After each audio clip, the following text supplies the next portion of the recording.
Good morning, welcome to CATEX-TV. My name is Frank Fortunato. This is a live broadcast from Princeton, New Jersey. Today is Thursday, April 22nd, 2010. It's 11:30 a.m. Eastern Daylight Time in the U.S. It's 4:30 p.m. in London, 12:30 p.m. in Hamilton, and in Mexico City it's 10:30 a.m. If you need to reach us during the broadcast, you can phone in toll-free at 1-866-67-CATEX. Overseas, our AOL instant mail address is CATEX-TV. The president is up in New York today. He'll be probably arriving any minute, actually, on Air Force One. He's going to be speaking at Cooper Union College, down a little bit south of Midtown, north of Wall Street. So if you're in that area, you're suffering from gridlock. We'll have a little bit more on the president's speech later. Meanwhile, we have a couple of stories that came in after we put the issue to bed. The first is that U.S. home sales rose much more than expected in March. They reversed 3 months of decline.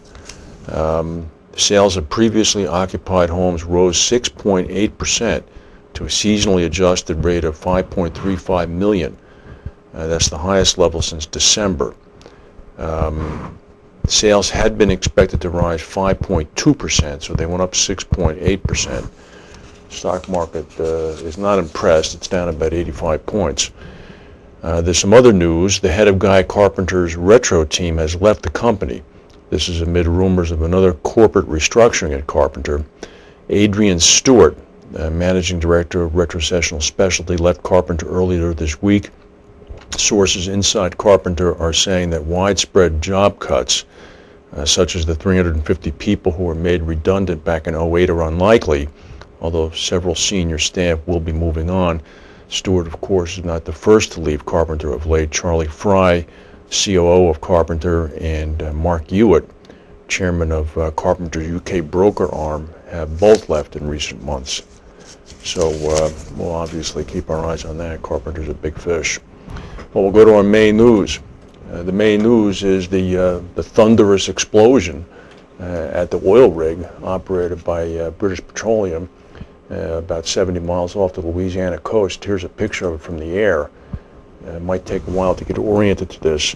The flame in the center right is the actual oil rig itself, the Deepwater Horizon rig, and those red fireboats are actually of some size. They're not small, as you'll see in this next picture, are spraying water onto the flaming wreck, which is still flaming as of right now. 11 workers are still missing. They managed to take off about 100 workers or so. The rig is about 50 miles off the coast of Louisiana. Those 11 workers, I suspect by the end of the day, are going to be presumed dead. Coast Guard is searching for them both around the clock and by air and by sea. The rig is owned by Transocean Limited. It's under contract to BP. Authorities don't know yet when the flames are going to die out. The rig is 400 by 250 feet. It's about twice the size of an American football field. It apparently might have been due to a blowout in which natural gas or oil forces its way up a well pipe and smashes the equipment. So people are waiting for it to go out, and then maybe it'll get closer and we'll find out the actual final determination of those 11 missing people. Well, as I said, the president is in New York today, and he's going to be making his argument for stronger oversight of the financial industry. As he goes up to New York today, the Senate is indicating that Democrats and Republicans are very close on a bipartisan agreement on the financial reform overhaul bill that Senator Dodd of Connecticut has put together. The president will speak at New York's Cooper Union College. He spoke there many times as a candidate, often using it as a forum to decry financial manipulation instead of productivity. So in advance remarks that the White House put out this morning, he goes on to say, "I take no satisfaction in noting that my comments here have largely been borne out by the events that followed." He says, "I repeat what I said then. It's essential that we learn the lessons of this crisis so we don't doom ourselves to repeat it, and make no mistake, that's exactly what will happen if we allow this moment to pass." The regulation, of course, represents the broadest overhaul of the U.S. financial system since the Great Depression. The House has passed its bill back in December, which is significantly stronger than even the Dodd bill. So when the Senate passes their bill, there will have to be a conference committee between both chambers. I believe the President speaks shortly after lunch.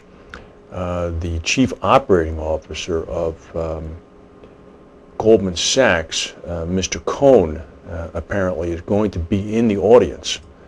So it's going to be quite an interesting assortment of people. Well, the Insurance Day is reporting something today that we have been hinting at for the past few days. As we've spoken in the past, the airlines who took it on the chin from the great volcano in Iceland and the business interruption losses they sustained don't have BI insurance. Many of the travelers who had their vacations and business trips interrupted were able to claim on their travel insurance, but the airlines took a soaking. Well, if you're an insurance company dealing with the airlines, you don't actually go to bed and rest easily at night with that news. You lie awake wondering, uh-oh, how are they going to try to get a claim? And in fact, airlines have apparently called in their legal teams. And they're looking at the following: the UK Civil Aviation Authority, the National Air Traffic Services, and the Secretary of State for Transport. They're all on the firing line. Lawyers are working on behalf of the airlines. They're looking to see who might have played the biggest part in actually preventing commercial aircraft from flying through UK airspace. Well, it seemed to me that the place to look would be at the volcano in Iceland, but what do I know? We talked yesterday how the International Air Transport Association said that the volcano crisis caused the airlines about $1.7 billion in losses. And insurers are hoping that they're not going to be called upon to help the aviation industry recoup its losses. One market source, according to Insurance Day, said that the airline lawyers are currently concentrating their efforts on one area in particular. The guidance that the government gave, the air transport people, appear to have adopted is in contrast to the guidance that the U.S. Federal Aviation Authority chose back in 1980, which allowed airlines to actually fly after the much larger Mount St. Helens eruption occurred. A spokesman for the British air travel people explained that at no point was airspace over the UK actually ever legally closed. However, the Weather Service decided that it could not offer a safe service to its customers, so as a result, the airlines were unable to access any service. If the lawsuits should succeed, those insurance carriers who provide cover to both the Civil Aviation Authority and the National Air Transport System will be concerned. Payouts could be very big. One broker source said, "I know most air traffic control services buy insurance, but there has to be an occurrence or a physical loss and nothing's happened. Therefore, why would insurance respond?" It's understood that the policies held by the Civil Aviation Authority and the National Air Transport System have been brokered by Marsh, with ACE the lead insurer on both. Air traffic control organizations tend to buy about $1.5 billion of cover. So this is yet to be played out. If you suffer that much of a loss, people are going to be looking. Meanwhile, up in Scotland and Aberdeen, helicopter flights from Aberdeen to oil and gas platforms in the North Sea have been stopped again. This is due to danger from a volcanic ash cloud drifting over from Iceland. The service is operated by Bond offshore helicopters, and a spokesman said there is no flying from Aberdeen at this time. A red zone is located just outside Aberdeen and is forecast to move over the city this afternoon. Helicopters, of course, shuttle the majority of workers to and from offshore platforms in the North Sea. In Wellington, New Zealand today, power was cut to much of central Wellington, affecting the central business district and the main hospital.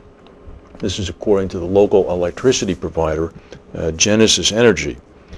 The power cut lasted just over an hour, was reportedly caused by a piece of falling wire that fell onto a live line at a suburban power station. And Wellington City Center and about 84,000 households were affected by the outage. Traffic was disrupted and some traffic lights stopped working. The city's electric buses, of course, came to a halt. Most shops were left without power and many had to stop operating. The earthquake that struck California and northern Mexico over the Easter weekend has apparently caused $91 million in damage.